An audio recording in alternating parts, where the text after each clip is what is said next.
오늘날 우리 중 몇몇은 네피림일까요?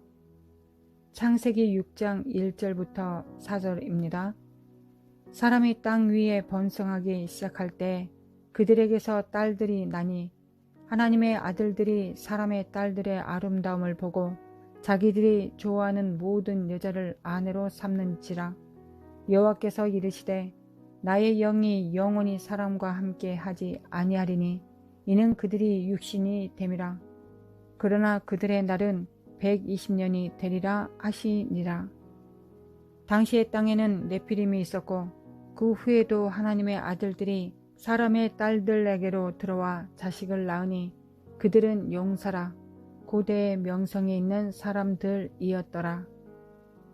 네피림의 주제를 둘러싼 많은 매혹과 음모가 있습니다.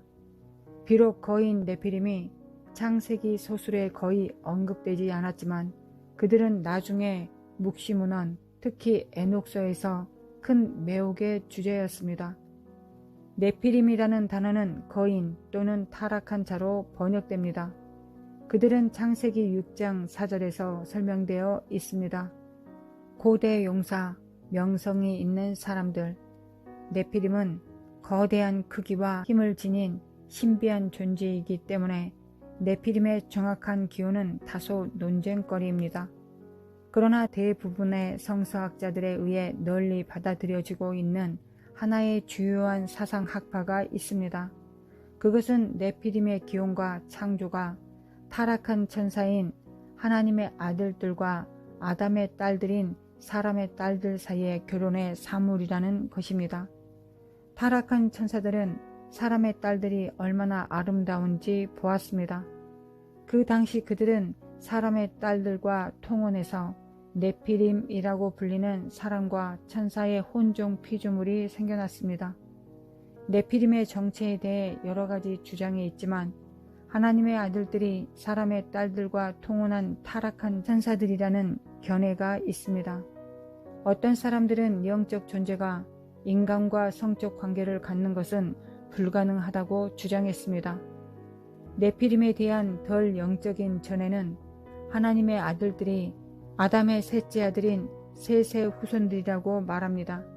이 견해에 따르면 이 경우 사람의 딸들은 경건하지 않은 가인의 딸들이라고 여겨지지만 네피림의 크기와 천성이 매우 비정상적이었다는 사실을 고려한다면 그들이 순전히 인간과 인간의 후손이었다는 것이 믿기 어렵습니다. 네피림은 의심할 여지 없이 천성적으로 초자연적입니다. 이러한 이유로 저와 다른 성서학자들은 그들이 천사와 인간의 통혼의 사물이라는 관점을 취합니다. 창세기 4장 25절부터 26절에서 말합니다. 아담이 다시 자기 아내와 동침하매 그가 아들을 낳아 그의 이름을 셋이라 하였으니 이는 하나님이 내게 가인이 죽인 아벨 대신에 다른 씨를 주셨다 함이며 셋도 아들을 낳고 그의 이름을 에노스라 하였으며 그때 사람들이 비로소 여호와의 이름을 불렀더라.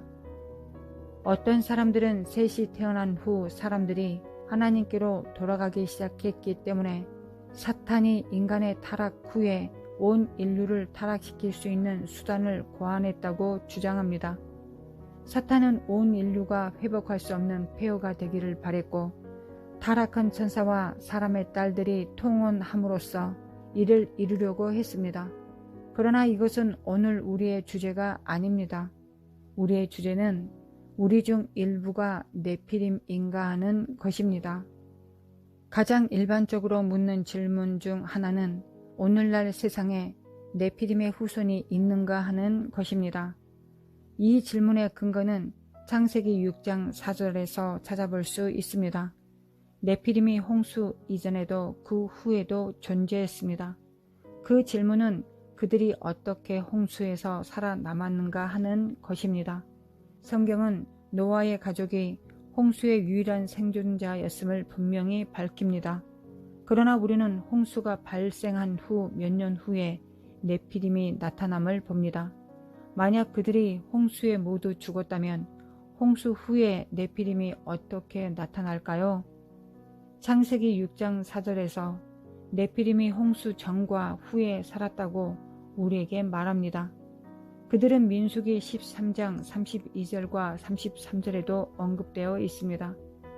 이스라엘 자손 앞에서 그 정탐한 땅을 악평하여 이르되 우리가 두루다니며 정탐한 땅은 그 거주민을 삼키는 땅이요 거기서 본 모든 백성은 신장이 장대한 자들이며 거기서 네피림 후손인 아낙 자손의 거인들을 보았나니 우리는 스스로 보기에도 메뚜기 같으니 그들이 보기에도 그와 같았을 것이니라. 네피림이 홍수 후에 다시 나타나는 이유에 대해 두 가지 학파가 있습니다. 첫 번째 학파는 민수기에 나오는 이 네피림이 홍수 후에 이 땅에 와서 창세기 6장의 천사들과 같은 죄를 지은 또 다른 무리의 천사들이라는 것입니다.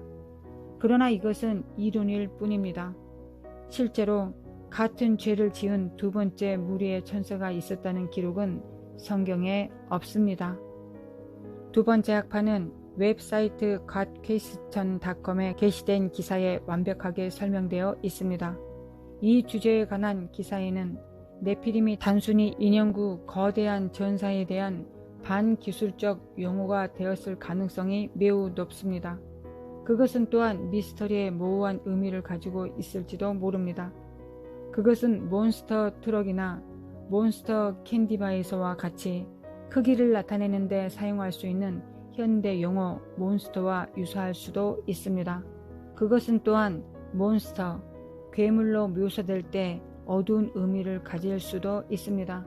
그것은 사악한 캐릭터를 나타낼 수 있습니다. 마지막으로 몬스터는 일종의 초자연적 생물이거나 뱀파이어, 늑대 인간과 같은 혼종이거나 인조인간일 수도 있습니다. 우리가 네피림이라는 단어에 대해 아는 것이 제한적이지만 현대 용어로 사용하기에는 불확실한 DNA의 거대한 신비한 전사였던 것으로 보입니다. 네피림이 홍수 이후에도 언급되었기 때문에 그들이 오늘날에도 여전히 존재할 수 있을까요? 저는 그 질문에 대한 답이 민수기에 다시 나타나는 네피림의 기원에 관해 어떤 학파를 규정하느냐에 달려있다고 믿습니다. 개인적으로 오늘날 살고 있는 사람이 네피림의 후손일 가능성은 매우 낮다고 생각합니다. 이것에 대한 이유는 우리 시대에 네피림이 살고 있다는 증거가 없다는 것입니다. 만약 네피림의 후손이 오늘날 정말로 이 땅에 살아있다면 많은 질문이 던져질 것입니다. 예를 들어 네피림을 인간과 천사의 혼종 피조물로 본다면 그들의 후손이 구원받을 수 있을까요? 성경의 페이지 안에 죄 있는 천사들이 구원받는 것에 대한 가르침은 없습니다.